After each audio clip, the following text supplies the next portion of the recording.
Hello everyone. Today I finished work. It's a Saturday. It's raining outside.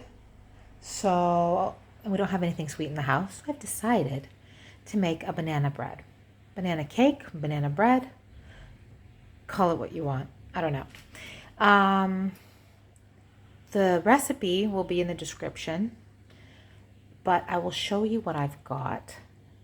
It's really, really, really, really easy.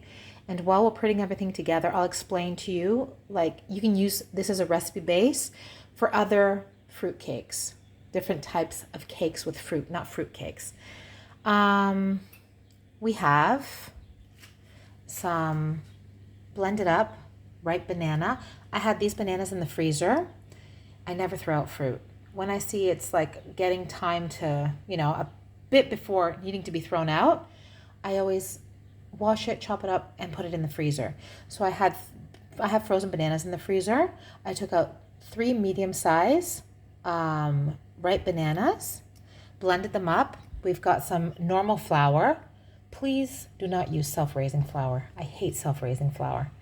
We have sugar, eggs, baking powder, vanilla, cinnamon, so any kind of oil you have. I have olive oil and a little bit of salt. So I have 3 medium ripe bananas. If you've got small bananas, you can use 4 small ripe bananas or 2 really big ripe bananas. Now we're going to use a cup, 1 cup and a 1/4 cup or 1.5 cups, depending on how liquidy everything is. About 1.5 cups of normal flour, 3/4 of a cup of, I have any sugar you want. I have raw brown sugar, 2 eggs, a teaspoon of cinnamon.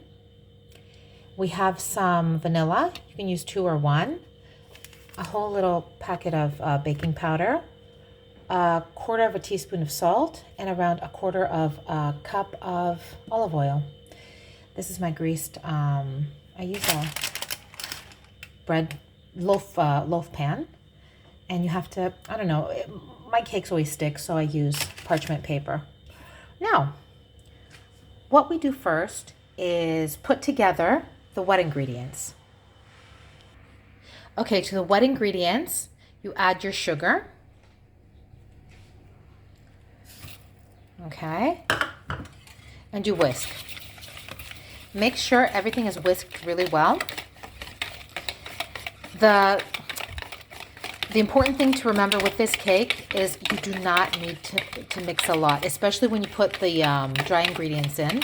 When you put the dry ingredients in, that's when you use a wooden spoon. If you overmix it, it won't turn out properly because it's supposed to be like a cake, in between a cake and a bread.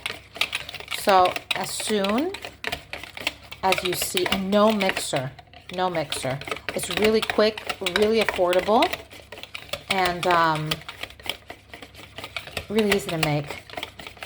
As soon as you feel that the sugar is melted, see, that's about it. That's all you needed. Now, the sugar is melted, right? So as soon as all of this is incorporated, we add our dry ingredients.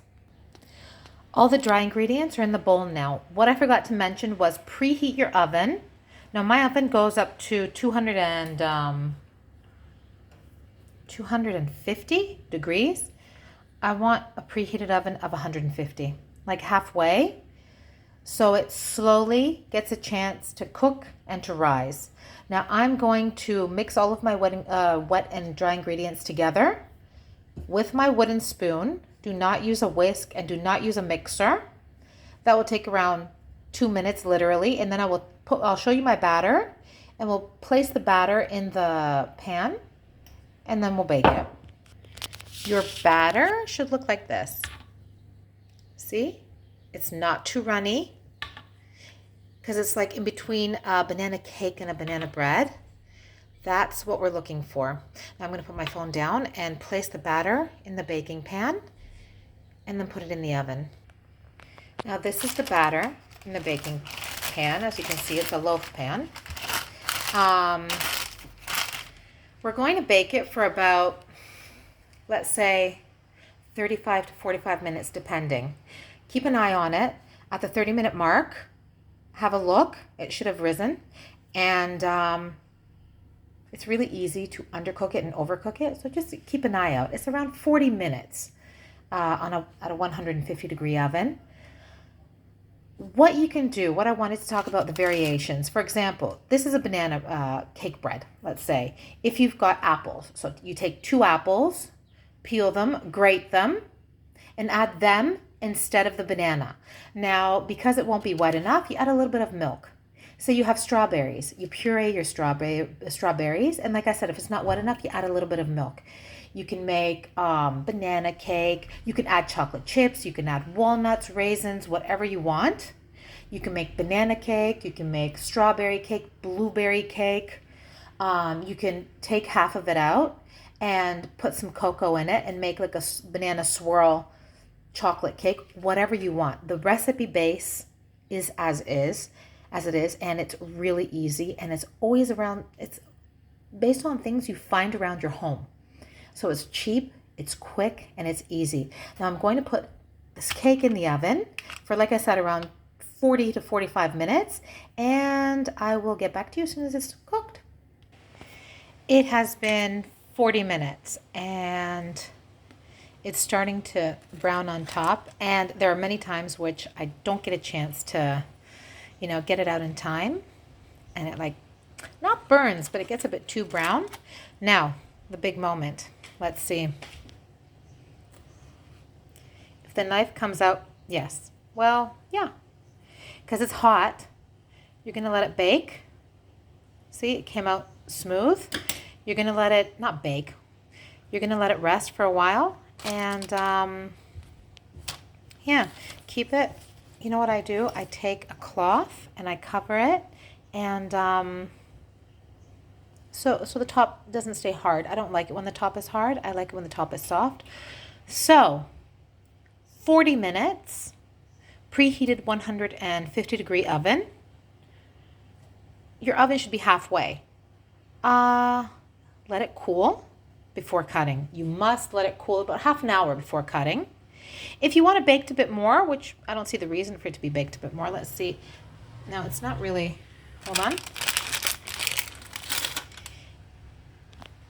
It doesn't puff up a lot, but it takes up most of the pan. It was less than half. It was about halfway before we baked it.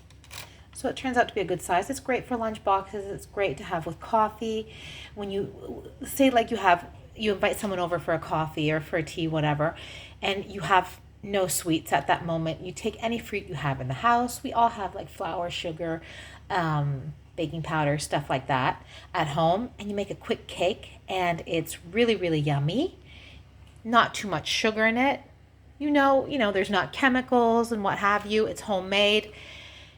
And yeah, try it out. I hope you enjoy it, and I will see you soon.